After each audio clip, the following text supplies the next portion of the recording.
ओम शांति। आज 22 अगस्त 2024 की साकार मधुर महावाक्य है। आज सद्गुरुवार है।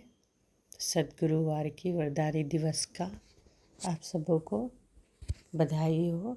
आज पूरा दिन अनुभव करते रहेंगे कि सद्गुरु बाबा का वरद हस्त हमारे सिर पर है और बाबा बहुत ही अच्छा वरदान दिए हैं, तो अनुभव करते रहेंगे।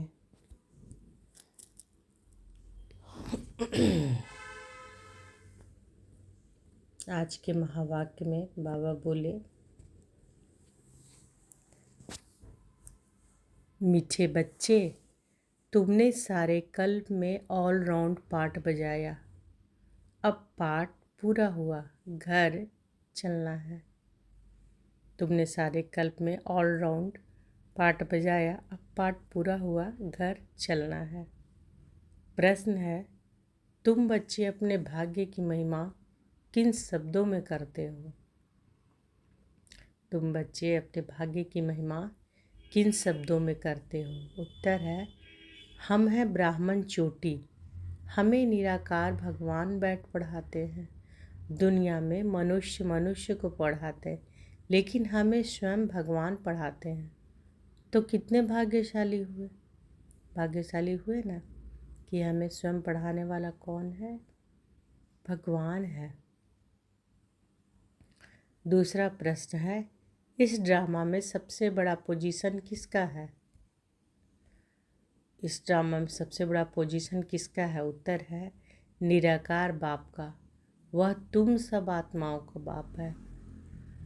सब आत्माएं ड्रामा के सूत्र में बांधी हुई है। सबसे बड़ा पोजीशन बाप का है। ओम शांति। रूहानी बच्चों से रूहानी बाप पूछ रहे हैं, मीठे मीठे बच्चों, अपना घर शांति धाम याद है? भूल तो नहीं गई हो? अब 84 का चक्र पूरा हुआ। कैसे पूरा हुआ है यह भी तुम समझ गए हो। सतयुग से लेकर कलयुग अंत तक ऐसे और कोई भी पूछ ना सके। मीठे मीठे लाडले बच्चों से बाबा पूछते हैं कि अब घर चलना है ना? घर चलकर फिर सुखधाम में आना है। यह सुखधाम तो नहीं है, यह है पुरानी दुनिया दुखधाम। वह है शांति धाम सुखधाम। अब इस दुख से मुक्त हो जाना है मुक्ति धाम। मुक्ति धाम अथवा शांति धाम जैसे कि सामने खड़े हैं, वह है घर। फिर तुम नए विश्व में आएंगे जहाँ पवित्रता सुख शांति भी होगी। यह तो समझते हैं ना? गाते भी यह है। बाप को भी पुकारते हैं कि हे पतित पावन, इस पतित दुनिया से हमको ले चलो, इसमें बहुत दुख है, हमको सुख में ले चलो। स्मृति में आता है, स्वर्ग को सब याद करते हैं, शरीर छोड़ा कहेंगे स्वर्ग पधारा। Left for heavenly abode. किसने लेफ्ट किया? आत्मा ने।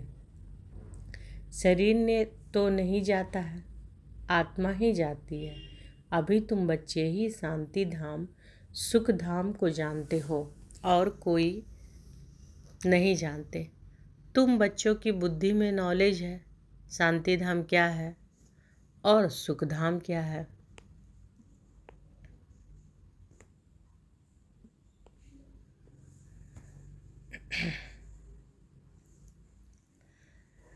तुम सुखधाम में थे, अब फिर दुखधाम में आए हो।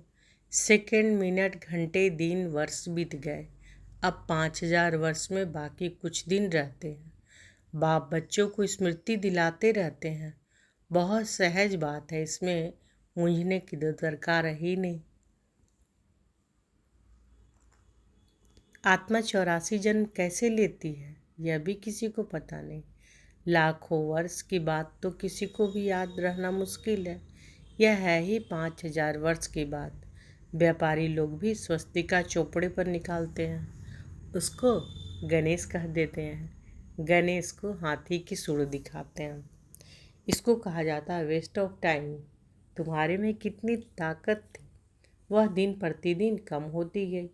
जैसे मोटर से पेट्रोल कम होता जाता है। अब तो तुम बहुत कमज़ोर हो गए हो।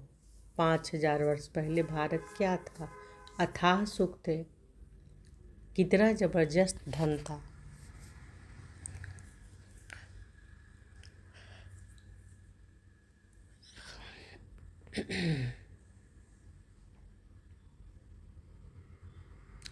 यह राज्य उन्होंने कैसे पाया? राजयोग सीखे थे। इसमें लड़ाई आदि की बात ही नहीं। इनको कहा जाता है ज्ञान के अस्त्र शस्त्र, और कोई स्थूल बात नहीं है। ज्ञान के अस्त्र शस्त्र है।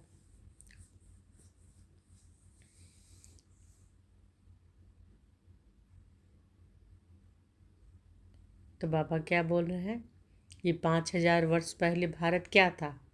अथाह सुख थे, कितना जबरदस्त धन था। यह राज्य उन्होंने कैसे पाया? राजयोग सीखे थे।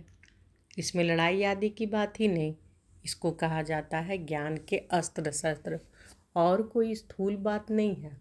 ज्ञान के अस्त्र शस्त्र हैं। ज्ञान, विज्ञान, याद और ज्ञान के कितने बड़े जबरदस्त अस्त्र शस्त्र हैं। सारे विश्व पर तुम राज्य करते हो। देवताओं को कहा जाता है अहिंसक। तो देवताओं को क्या कहा जाता है? अहिंसक। अभी तुम बच्चों को मनुष्य से देवता बनने की शिक्षा मिल रही है। तुम जानते हो कि हम हर 5,000 वर्ष के बाद बेहद के बाप से या बेहद का वर्षा ले रहे हैं। यह आत्मा की बात है। इसमें स्थूल लड़ाई आदि की कोई बात नहीं। आत्मा पतित बनी है, इसलिए वह पावन होने के लिए बाप को बुलाती है। अब बाप कहते हैं, मीठे मीठे बच्चे, अब तो घर जाना है। यह है जीव आत्माओं की दुनिया, वह है आत्माओं की दुनिया। उसको जीव आत्माओं की दुनिया नहीं कहेंगे। यह घड़ी घड़ी स्मृति में लाना चाहिए। हम दूर देश के रहने वाले हैं। हम आत्माओं का घर है ब्रह्मांड। यह भी बुद्धि में रहे कि हम वहाँ रहते हैं, इस आकाश तत्व से पार, जहाँ सूर्य चांद भी नहीं होते। हम वहाँ के रहने वाले यहाँ पाठ बजाने आए हैं। 84 का पाठ बजाते हैं। सब तो 84 जन्म ले नहीं सकते। आहिस्ते आहिस्ते ऊपर से उतरते आते हैं। हम ऑलराउंडर हैं। सब काम करने वाले को ऑलराउंडर कहा जाता है।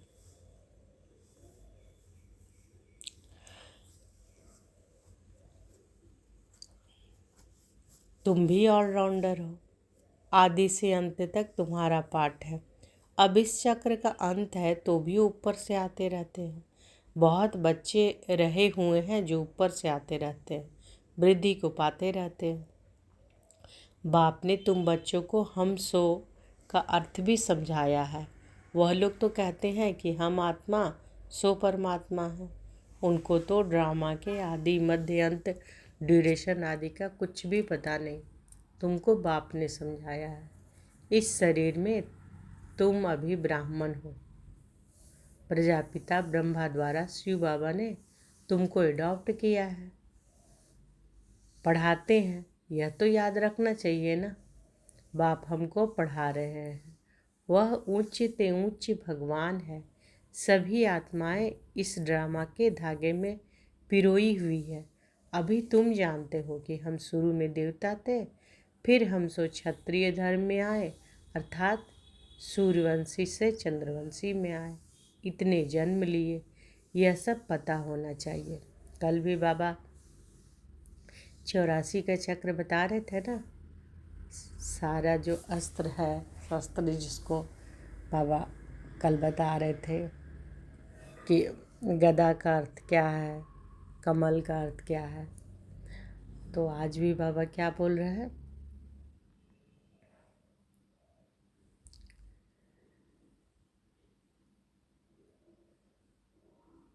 बाबा कहते हैं कि अभी तुम जानते हो कि हम शुरू में देवता थे, फिर हम सो क्षत्रिय धर्म में आए, अर्थात सूर्यवंशी से चंद्रवंशी में आए। इतने जन्म लिए, यह सब पता होना चाहिए। यह नॉलेज पहले तुम्हारे में बिल्कुल नहीं थी। अभी बाप ने समझाया है, यह वर्णों की बाजोली है। अभी फिर शूद्र से ब्राह्मण बने हो, ब्राह्मण से फिर देवता बनेंगे। विराट रूप दिखाते हैं ना। तुम्हारी बुद्धि में सारा ज्ञान है कि कैसे हम नीचे उतरे, फिर ब्राह्मण कुल में आए, फिर डीटी डिनास्टी में आए। अभी तुम ब्राह्मण की चोटी, चोटी सबसे उच्च होती है। तुम्हारे जैसा उच्च कुल कौन कहलावे। भगवान बाप आकर तुमको पढ़ा रहे हैं। तुम कितने भाग्यशाली हो। अपने भाग्य की कुछ महिमा तो करो। तो बाबा कह रहे हैं कि तुम कितने भाग्यशाली है ना, कि स्वयं परम पिता परमात्मा हमें पढ़ा रहे हैं, है ना।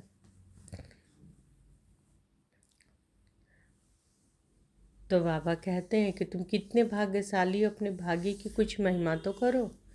बाहर में तो सब मनुष्य मनुष्य को पढ़ाते हैं, यहाँ तो यह तो है निराकार बाप। यह बाप कल्प कल्प एक ही बार आकर नॉलेज देते हैं। पढ़ाई तो हर एक पढ़ते हैं ना, पढ़ाई तो हर एक पढ़ते हैं ना। बैरिस्टर की नॉलेज पढ़कर बैरिस्टर बनते हैं। वह सब मनुष्य मनुष्य को पढ़ाते आते हैं। अभी यह है भगवान वाच। मनुष्य को तो कभी भगवान नहीं कहा जाता, वह तो है निराकार। यहाँ आकर तुम बच्चों को पढ़ाते हैं।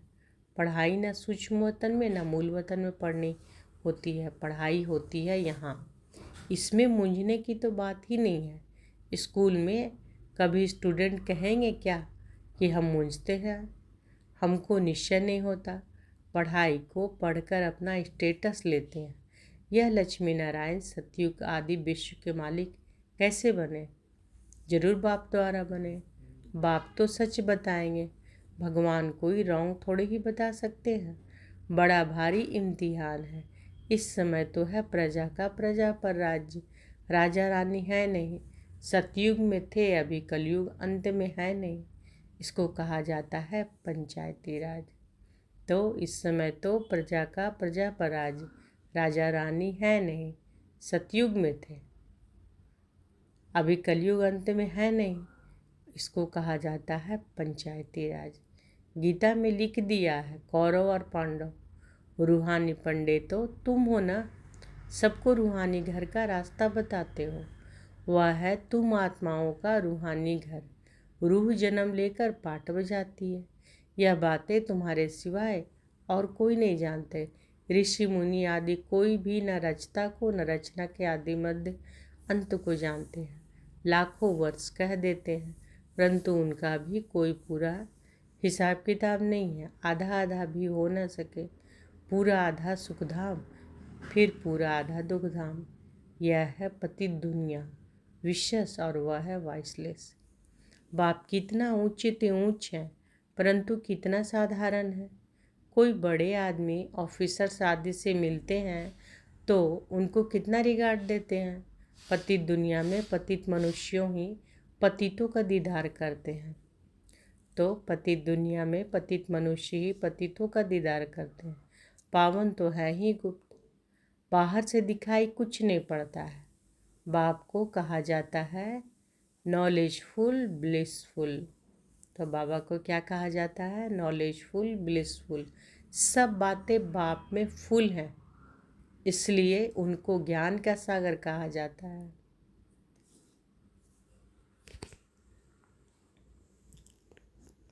हर एक मनुष्य के पोजीशन की महिमा अलग अलग है। वजीर को वजीर, प्राइम मिनिस्टर को प्राइम मिनिस्टर कहेंगे।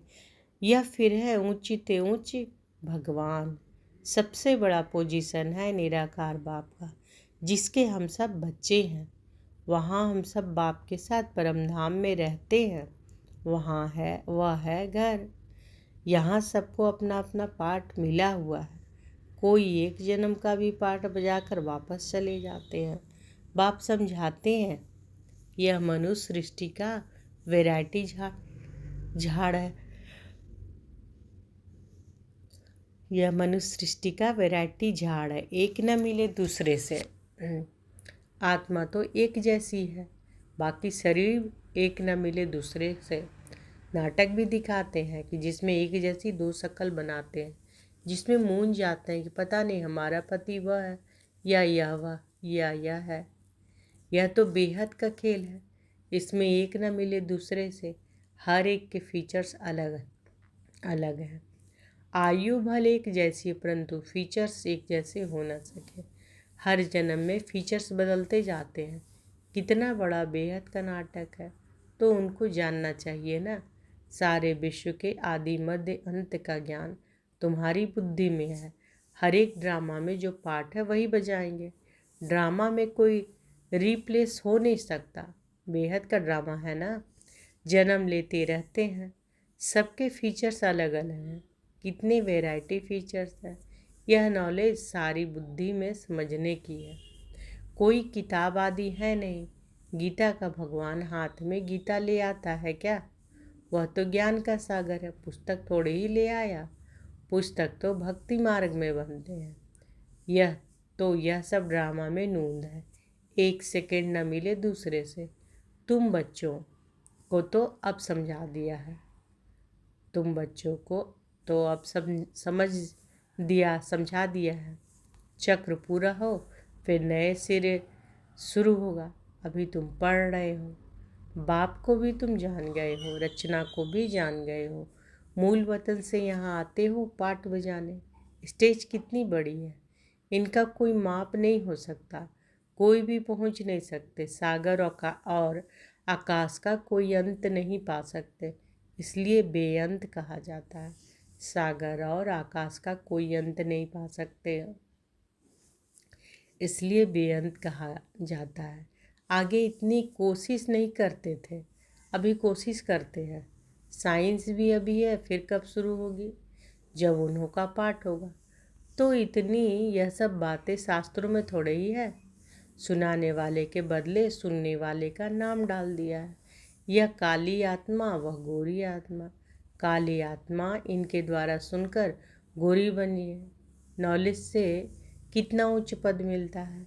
यह है गीता पाठशाला। कौन पढ़ाते हैं?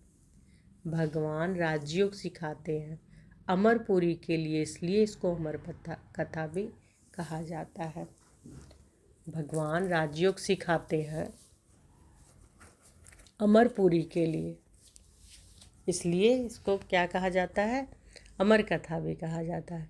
जरूर संगम युग पर ही सुनाई होगी। जिन्होंने कल पहले पढ़ा है वही आकर फिर पढ़ेंगे और फिर नंबरवार पद पाएंगे। तुम यहाँ कितने बार आए हो? अनगिनत।